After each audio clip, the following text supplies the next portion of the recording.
और अब बात करेंगे पीएम मोदी के बिहार दौरे की। बेगूसराय जिले में बने ओटा सिमरिया 6 लेन गंगा ब्रिज का प्रधानमंत्री नरेंद्र मोदी ने उद्घाटन कर दिया है और इस आधुनिक पुल के शुरू हो जाने से उत्तर और दक्षिण बिहार के बीच आवागमन और सुगम हो जाएगा।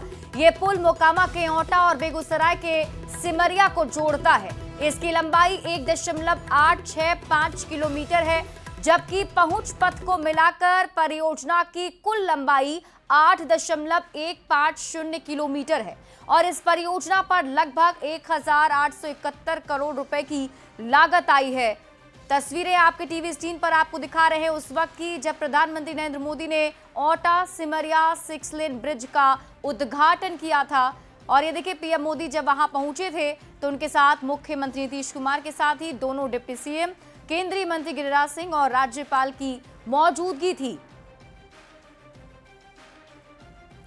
तो बिहार को पीएम की सौगात और उनके संबोधन के बीच एक गजब की तस्वीर सामने आई है। तस्वीर बेगूसराय से, जहां पीएम मोदी और सीएम नीतीश कुमार के बीच की केमिस्ट्री देखने लायक थी। ये तस्वीर आपको दिखा रहे हैं, आप देखिए। ओटा सिमरिया 6 लेन ब्रिज का उद्घाटन करने जब पीएम मोदी वहां पहुंचे तो वहां की दिलचस्प तस्वीरें सामने आई हैं। बेगूसराय में जब पीएम मोदी थे तो उस वक्त सीएम नीतीश कुमार का हाथ पकड़कर लोगों का अभिवादन स्वीकार करते पीएम मोदी नजर आए। दोनों नेताओं के बीच कुछ बात भी हुई और फिर दोनों हंसते हुए भी नजर आए। फिर पीएम ने हाथ में गमछा लेकर उसे लहराया और इस दौरान पीएम और सीएम दोनों ही लगातार आम लोगों का अभिनंदन करते नजर आए। ये तस्वीरें बिहार चुनाव से पहले कई मायनों में बेहद खास है। ये न सिर्फ पीएम और सीएम नीतीश के बीच का तालमेल दिखाती है, बल्कि एक तरह से एनडीए के मजबूत गठजोड़ का संदेश भी है। ओटा सिमरिया सेक्शन का शिलान्यास करने का सौभाग्य बिहार के लोगों ने मुझे दिया था और आप लोगों की कृपा देखिए, आप लोगों का प्रेम देखिए कि जिस ब्रिज का शिलान्यास आपने मुझे करने के लिए कहा, आज इसका लोकार्पण करने का अवसर भी आपने मुझे दिया है। ये पुल सिर्फ सड़कों को नहीं, पूरे उत्तर और दक्षिण बिहार को जोड़ने का काम करेगा। जो भारी वाहन पहले गांधी सेतु से होकर 150 किलोमीटर का लंबा चक्कर काटते थे, अब सीधा रास्ता पाएंगे।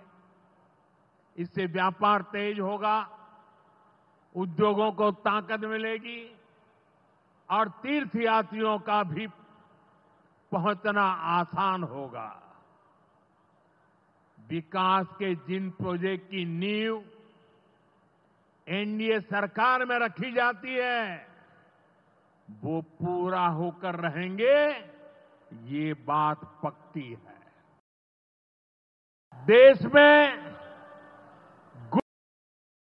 प्रधानमंत्री ने घुसपैठियों से देश को खतरे का मुद्दा उठाया। पीएम ने कहा कि घुसपैठियों से बिहार में भी खतरा है और एक एक घुसपैठिए को हम बाहर निकालेंगे। इसके लिए जल्द ही डेमोग्राफी मिशन शुरू किया जाएगा। किसी भी घुसपैठिए को हम नौकरी, जमीन और यहाँ के नागरिकों का हक नहीं छीनने देंगे। लेकिन विपक्ष के कुछ लोग तुष्टीकरण और वोट बैंक के लिए घुसपैठियों के हमदर्द बने हुए हैं। तो देखिए, घुसपैठियों का मुद्दा एक बार फिर से प्रधानमंत्री नरेंद्र मोदी ने बिहार में उठाया और खास तौर पर सीमांचल के इलाकों का जिक्र करते हुए उन्होंने कहा कि घुसपैठियों से बिहार के लोगों को भी खतरा है। और ये भी आरोप उन्होंने विपक्ष पर लगाया कि तुष्टीकरण की राजनीति की वजह से ये सभी घुसपैठियों के हमदर्द बने हुए हैं।